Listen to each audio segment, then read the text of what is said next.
You just realized your business needed to hire someone yesterday. How can you find amazing candidates fast? Easy. Just use Indeed. Stop struggling to get your job post seen on other job sites. With Indeed sponsored jobs, your post jumps to the top of the page for your relevant candidates, so you can reach the people you want faster. According to Indeed data, sponsored jobs posted directly on Indeed have 45% more applications than non-sponsored jobs. Don't wait any longer. Speed up your hiring right now with Indeed. And listeners of this show will get a $75 sponsored job credit to get your jobs more visibility at Indeed.com/ARTS. Just go to Indeed.com/ARTS right now and support our show by saying you heard about Indeed on this podcast. Terms and conditions apply. Hiring? Indeed is all you need. Join us and unwind with a good book. Welcome to Relaxing Reads. This month's Relaxing Read is The Most Precious Substance on Earth by Shashi Bhat, a humorous coming-of-age novel and a sharp-edged look at how silence can shape a life. Nina, a bright, hilarious, and sensitive 14-year-old, doesn't say anything when her best friend begins to pull away or when her crush on her English teacher intensifies. She doesn't say anything when her mother tries to match her up with local Halifax Indian boys unfamiliar with her Saved by the Bell references, or when her worried father starts reciting Hindu prayers outside her bedroom door. And she won't speak of the incident in high school that changes the course of her life. On her tumultuous path from 90s high school student to present-day high school teacher, Nina will learn difficult truths about existing as a woman in the world. So there's a lot happening there. In the overview or the look at what the book is about, it's sort of hard to pinpoint one thing in particular, but I think silence definitely is one of the big themes. So let's talk about it, shall we? Thoughts on the book, Yeah. Simone? Well, for me, it started out strong for me, as in it kind of hooked me in the beginning when that incident happened that kind of shaped her life, which was with the teacher. And then I was thinking there would be more on that, or when she shared, there would be something kind of to close out that chapter at some point. But it kind of just, had you thinking, okay, what was going to happen next? And then there was the arc with her friend. And somewhere in the middle, though, there were parts that kind of lost me. I work in radio, and so I've got a connection to music, but not so much. I never had the experience of the whole world with band and stuff. So I kind of got a little bit lost in the middle there. And then it kind of brought me back in when she was going through some of the things with the Toastmasters and some of the relationships and interesting things happening there. But I was kind of in and out. So for me, this book was a harder read than others, simply because it would hook me at times. There was a lot of great things and information that I was getting sucked into along the story of Nina. But then there were times where I don't know if I was confused or it just kind of lost me and I kind of had to restart and get into it. So you think about this book is, it's not so much a novel with a plot. It's just kind of a book that's more of a character study on her. And so that's where I think it kind of had me in and out for the most part through till the end. And Deb, what do you think? Yeah, I agree. Although I feel like part of me was in and out like I was as a teenager.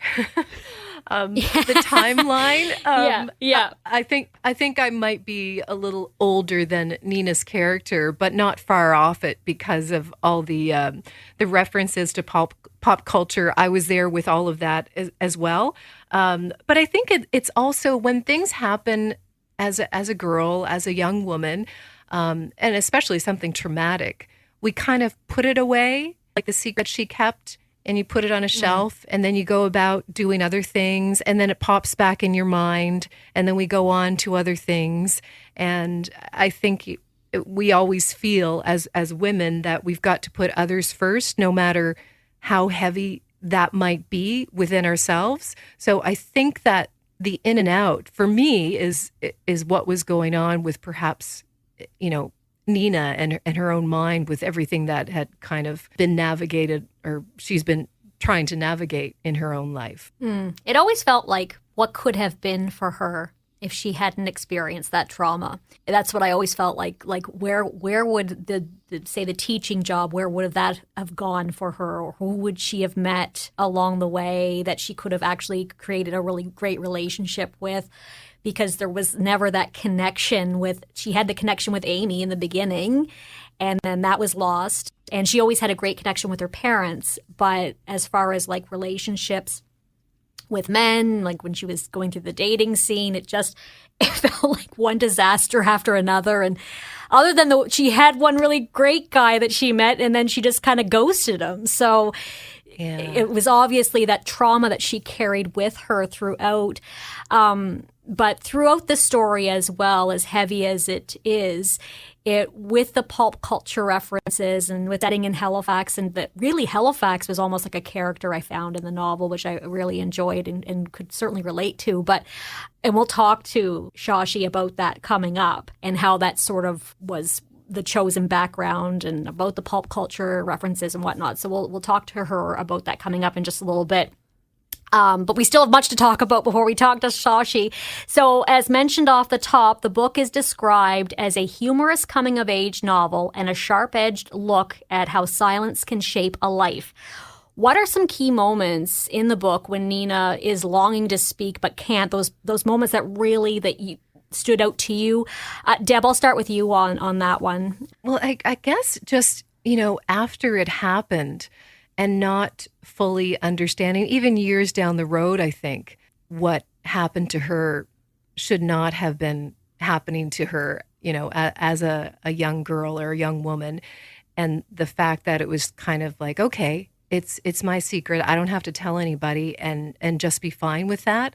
I think it's really hard to understand what was going on and recognize what had happened. For me, was pretty powerful. Well, you can tell in the beginning, she didn't even recognize it as what happened to her as abuse. She didn't, and the way it was written too.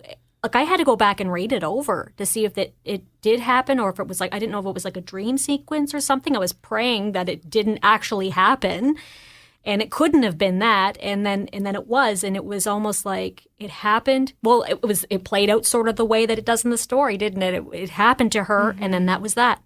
And then she just never spoke about it and it wasn't really identified by Nina until the end of the book. Like, she didn't really say the words out loud until, I think, at the moment when she was meeting with that troll guy at the end. Like, it never really was put into words. And I think that's what carried with her, obviously, throughout the story. So that was definitely the toughest one. And what about you, Simone? What were there other moments as well that stood out where you're like, why isn't she speaking up?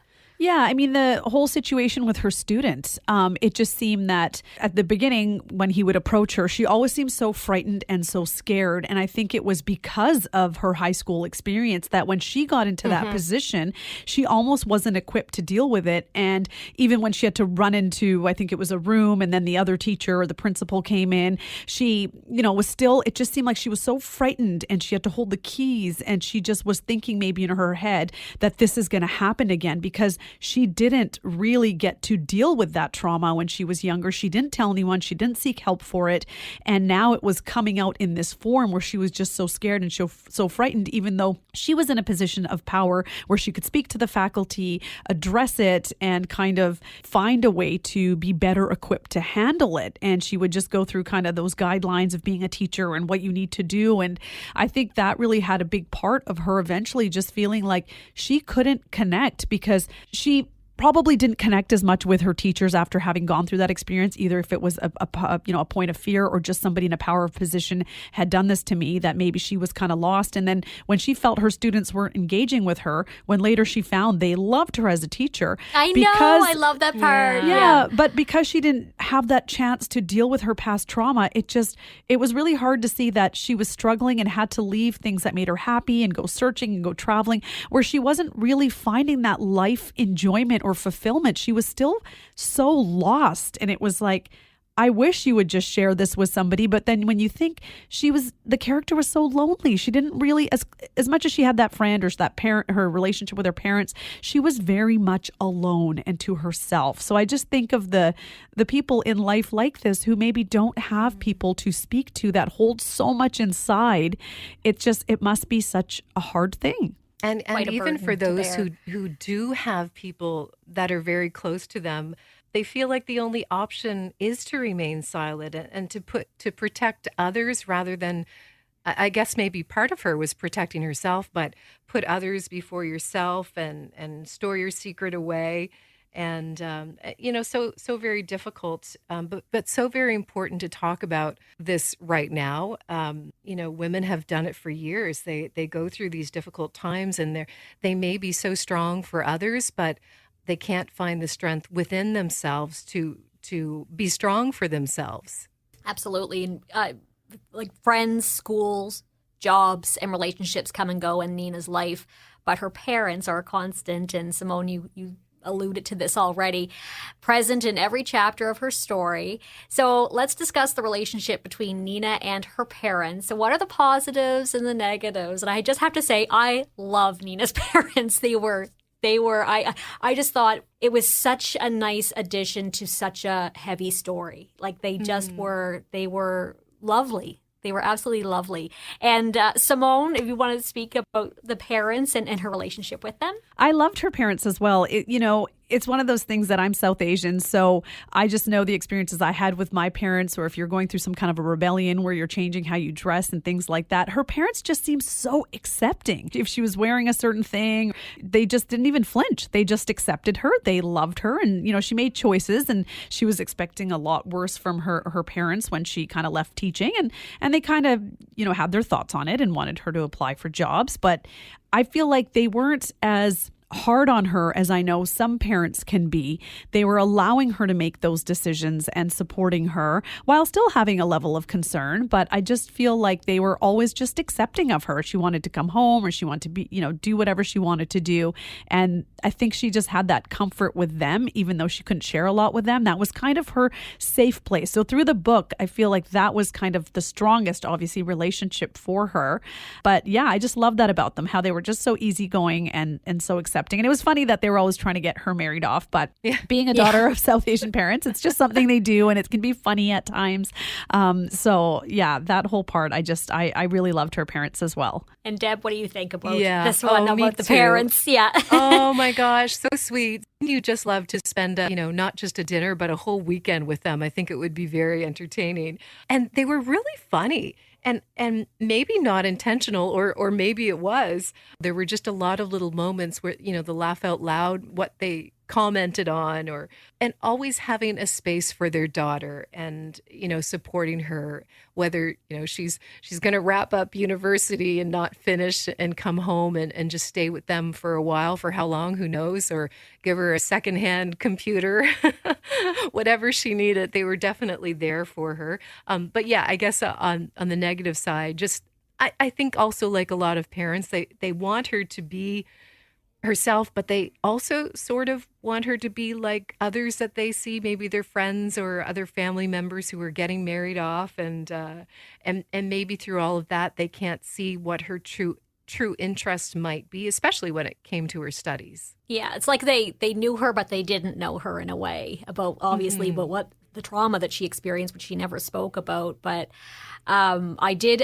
enjoy the Christmas pageant part of the book, and where they all kind of had their different things that they put together for the event. And I feel like while she wasn't really into it in the beginning, she got into it, and it felt like a moment for her that was not, as dare I say once again, but not such a heavy moment. It seemed to lighten her a little bit, being involved with the kids and whatnot. So certainly we have the love for the parents, but what were your takeaways from the relationship with Amy early on in the novel?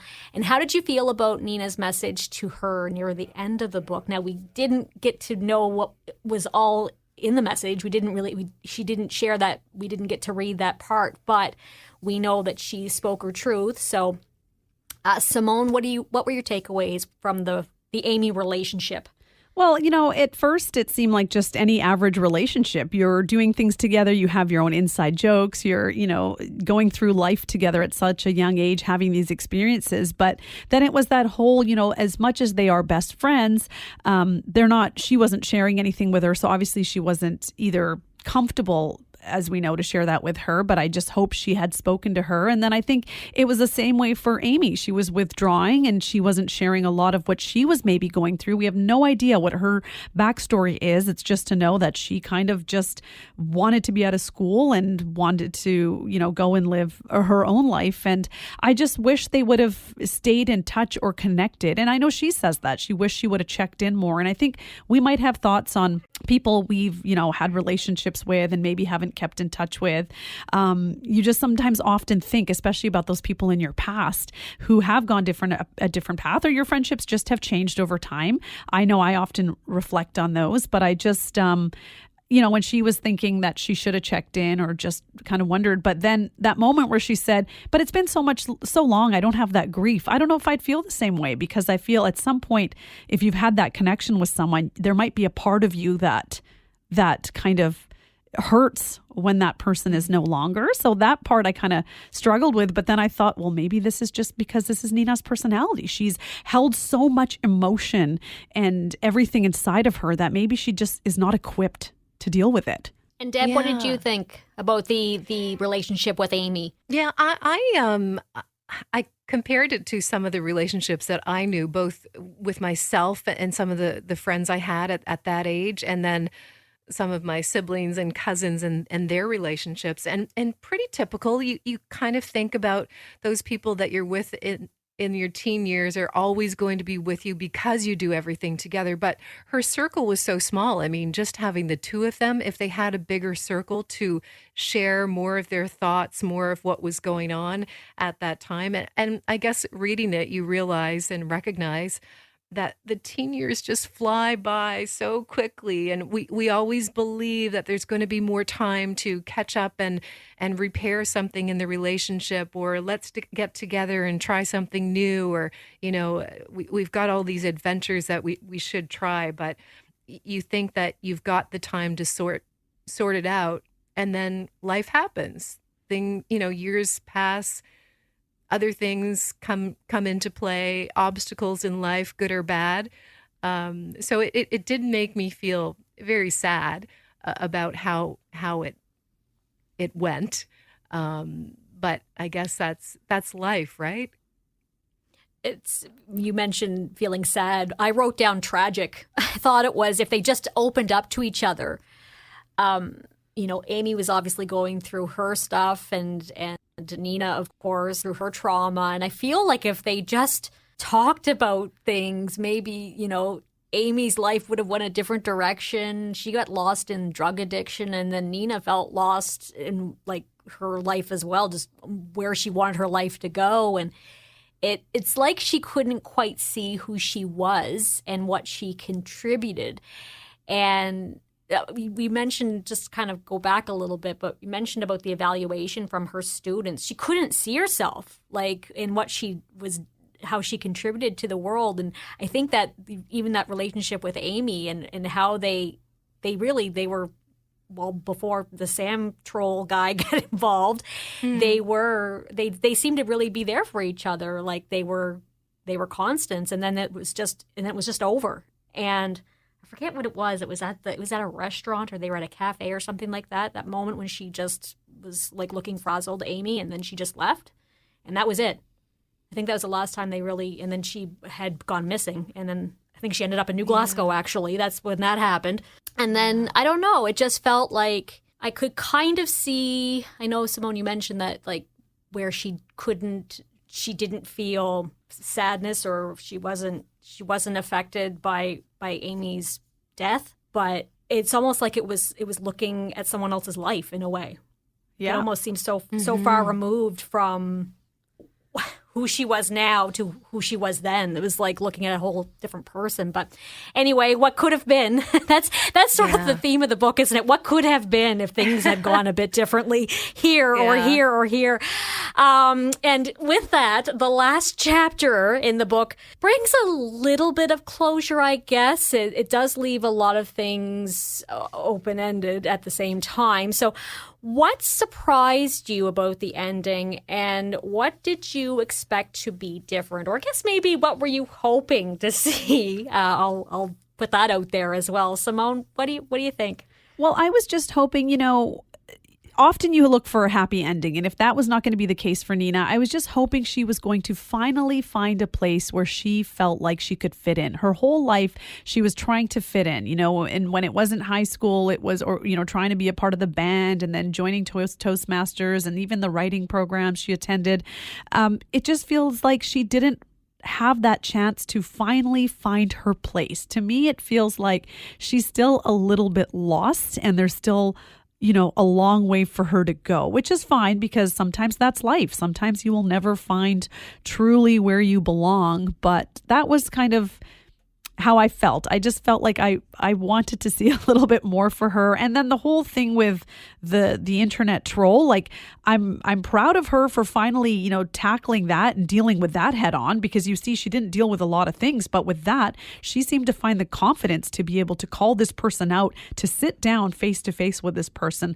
A little surprised as to who it was, not expecting that, but I don't know. It just kind of still left me thinking. Like I feel like that story is not complete, and maybe I need to go back and process it a little bit more, which often sometimes happens with these novels. But I feel like I don't completely understand the last little part of her life. I think that you're right. Like Nina is still discovering who she is and discovering what she should be doing, where she should be. But I was kind of left thinking, oh no, what? Are we going to hear more from Nina? Will there be eventually a happily ever after? And the whole troll thing really. I mean, I was feeling like, oh my gosh, I'm so afraid for her. I can't believe that she's going to meet this person, and I was afraid that it was going to be the student, the boyfriend, or the student. Rather. That's who I thought it was going to be too. Yeah. And that I thought would be much more threatening than who it turned out to be. But I mean, he was still a troll. It was Sam, right? Yeah, it was. Okay. Yes. I was just like, I had to go back and read. I'm like, oh yeah, the guy that he went out with Amy for a little bit at the beginning of the book, and he. I was surprised by the troll thing too. I'm like, I would never do that. I mean, like, go out to, and she paid the bill. But I did like though how she just kind of stopped listening to him. And if you don't feed the troll, you know what I mean? Like he just got frustrated and left. And I felt like that was a moment. The little wins sometimes, the small wins in life. And that felt like one of them, because he seemed really, for lack of a better word, he PO'd at the end when she was just like, yeah, whatever. She was thinking something else in her head and she had drifted off somewhere and she wasn't giving him the time of day. I think that, that was a nice bit of closure there. And also I think that finally admitting, even though it was sent, I guess the way I read it was did he break into the Facebook Messenger and he read it? The note that she sent to Amy. Yeah. So, I mean, gosh, she finally speaks her truth, and that's the guy that ends up finding out about it. Like, it just, anyway, it was, the ending was tough. It was a bit tough, but, I like to think that the next chapter for Nina will be a much happier one and more settled in her life, perhaps. Maybe she'll meet a guy. Definitely not that troll guy, but anyway, no, she was a very certainly one of the most interesting characters I've ever read in a novel before. She had a lot going on. And really a lot we still don't know. So that's why it's interesting, right? But I mean, this means this would be a great time to talk to Shashi about some of our burning questions that we are confused about, and hopefully she can give us a little bit of insight on that. Hello? Hi, Shashi. It's Simone calling from The Breeze. How are you? Hi, good. How are you? Good, thank you. I've got Anne and Deb here with me too, our book club members. Hi, Shashi. How are you? Hi, good. How are you? Well, not too bad. This is Anne in New Glasgow, Nova Scotia, just about an hour and a half outside of Halifax, where you lived for a time when you were working at Dell. What made you decide to have Halifax as the setting for this story? Yeah, I just really love Halifax.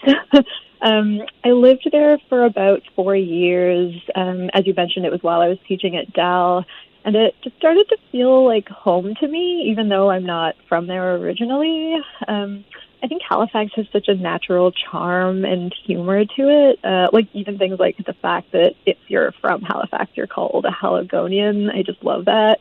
I wrote most of the book in the few years after I'd moved away from Halifax. So I was thinking about it in this like wistful, nostalgic way that seemed to lend itself to the tone of Nina's story. And it was really nice, I think, to have a reason to immerse myself in that setting again, though I did have to do some research to write Halifax in the 90s in an authentic way. It felt very authentic, and having been to Halifax many times, yes, and I lived there as well. I lived on Quimpole Road for a short time, and you'll talk to Deb soon. Deb, actually, she's in the city, so she certainly can appreciate all those references as well. And I wanted to ask you about the pop culture references.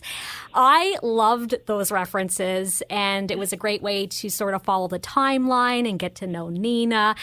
And you had said, I heard an interview with you, and you had said that you were hesitant to use those pop culture references as though they be sort of frowned upon. So what made you change your mind about putting them in, and how did you pick and choose what to use? Yeah, well, thank you, first of all. That's so nice. In my first draft, I feel like I was just including like whatever pop culture references came to mind, and often it was just for a joke, and I would try to think about like what kind of media would Nina be watching or listening to at this point in time to have them work as like characterization or towards tone. And I was initially hesitant to use pop culture references in writing at all, just because I thought they might, keep a work from being timeless, or make it be taken less seriously. But I thought in the end, it just ended up being so important to her voice. And also maybe to capturing the era, particularly in those 1990s chapters. I know with later drafts, I tried to interrogate each reference and to consider, like, what purpose is this serving? And, like, is it adding anything in terms of emotional or thematic resonance? And just to be thinking about, like, is this worth the words that it's taking up? I also had to fact-check them to avoid inaccuracies.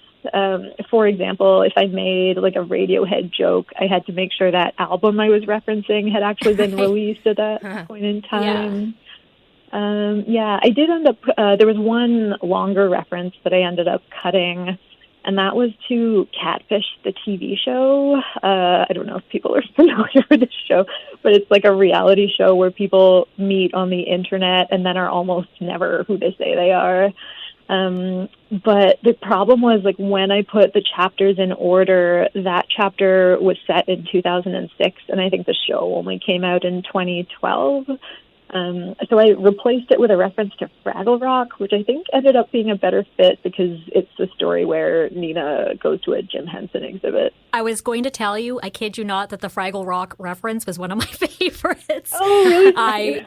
Yeah. Well, see, I graduated high school in 95, so I followed along with it, like all the shows and everything like that.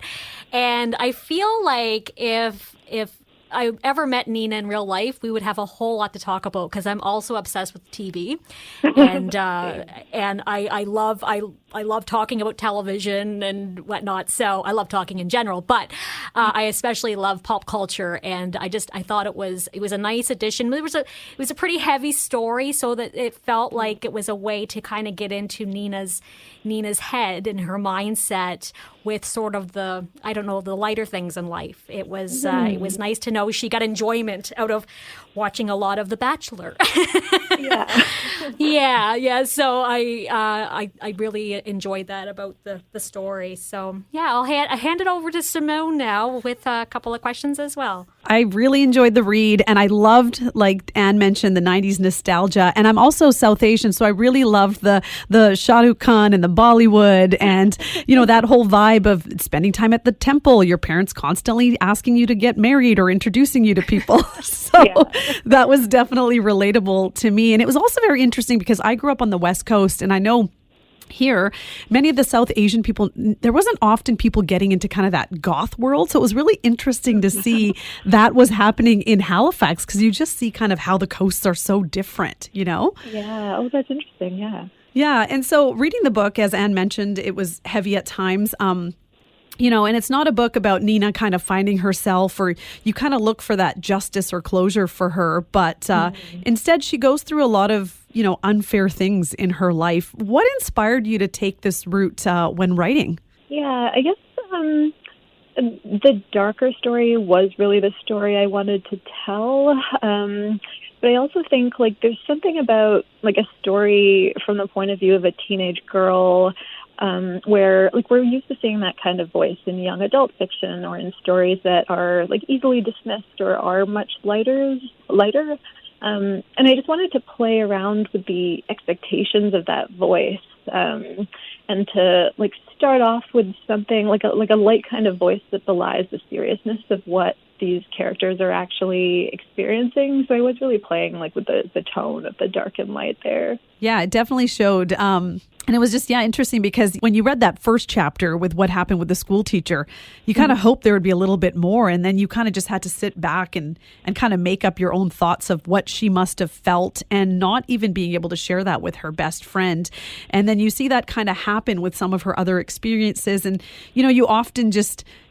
I know when I was reading, I was kind of like, okay, what's going to happen for her? Is she going to get her happy ending? She just felt so lonely at times. So what made you want to kind of end the book the way that you did? I guess to me, it felt like it was more true to what the real life experience might be. And I did set out to, like, create that feeling of a lack of resolution at the end of every chapter. Like, I was thinking of the chapters as being structured more like short stories, where it's withholding that feeling of, like, catharsis or justice or a happy ending. Because in real life, I don't think a woman in Nina's situation would always get that happy ending, and I think it would have felt false to me to give her one in the end. Yeah, no, that totally makes sense. I like how you said that. It's definitely felt like short stories at times. Well, thank you for sharing that. I really enjoyed the book, and I'm going to pass it over to Deb. Yeah, thank you. And I enjoyed it as much as Simone and Anne, and I too appreciate the pop culture and, you know, getting that fun and humor in the darkness. Because I think, you know, with pop culture, trivial tidbits that we all know about growing up, I think it gives us or allows us to reminisce and reflect about who we are, the people around us, and who we've become. And we humans are constantly learning and growing, aren't we? So sometimes we forget about how far we've come, or how the experiences, you know, have helped us figure out where we are and what we need to do, perhaps. And yes, I'm in Halifax, and so many familiar neighborhoods, either a neighborhood that I lived in or close by. But I also think that it feels like it could be in perhaps any seaside community. I love the setting and pointing out the hot spots. But despite perhaps being off for a year or two in some of those things you were concerned about, I think it all fit very well together. Well, thank you. That's really nice to hear. Oh, you're very welcome. So I'm wondering, what is really the most precious substance on earth? Yeah. Is there one answer? I think I Googled what the most precious substance on earth is. I think in the book, I guess it says it's either diamonds, rhino horns, or meth. And it's playing with the kind of, like, false information that their band teacher gives them when he tells them that platinum is the most precious substance on earth, and that's why it's called the Platinum Band. But what I had in mind for that, I liked the kind of, like, oblique feeling of the title, and I had the idea that it was a metaphor where the most precious substance on earth was whatever is lost when a girl comes of age, kind of a combination of, like, hope and belief and confidence and bravado. So that's kind of what I meant, but I had the sense that the reader might not be able to exactly pinpoint what it was. Yeah, I think we go through all these stages, as a woman, as a young girl, and there were so many awkward moments that I think looking back, if we're able to look back, we can find what that substance might be. Mm-hmm. And did your characters come from familiar faces, familiar folks in your life? Really, I think there are like bits of personal experience in there, just in like the setting, for example, or like I was a band geek in high school, but the plot and characters are all fictionalized. It was more just kind of like the ideas and the story that I wanted to tell, so I made like fictional scenarios to depict those. They're great characters. Oh, thank you.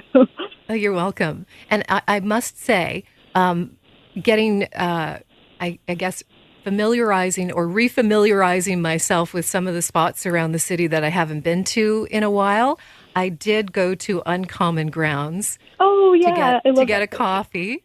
And they were out of scones. They were really, really busy, so they were out of scones. But I did get an oat cake, which was as big, if not bigger, than the scone. They have really good granola bars, too, I remember. They do. Perfect. I think that's all our questions. Anne or Deb, did you have any others? No, I think just wondering about upcoming projects and what's on the go. Oh, sure. I'm working on a short story collection. They're kind of these like strange, surreal stories with themes of loneliness and the body. So it's things like illness, pain, aging, mortality, and so on. Wow. Well, we look forward to that. Thank you so much again, Shashi, for having this time with us. Oh, we really enjoyed the book for our book club this month. Yeah, thanks so much. It was lovely to speak with all of you. Oh, thank you. And thank you for bringing us back to, 14 and our teen years and then all the other ones that followed. Thank you. Bye-bye. Bye-bye. Thanks. Bye. Bye. Thank you for kicking back and relaxing with us. We hope you'll join us again on Relaxing Reads.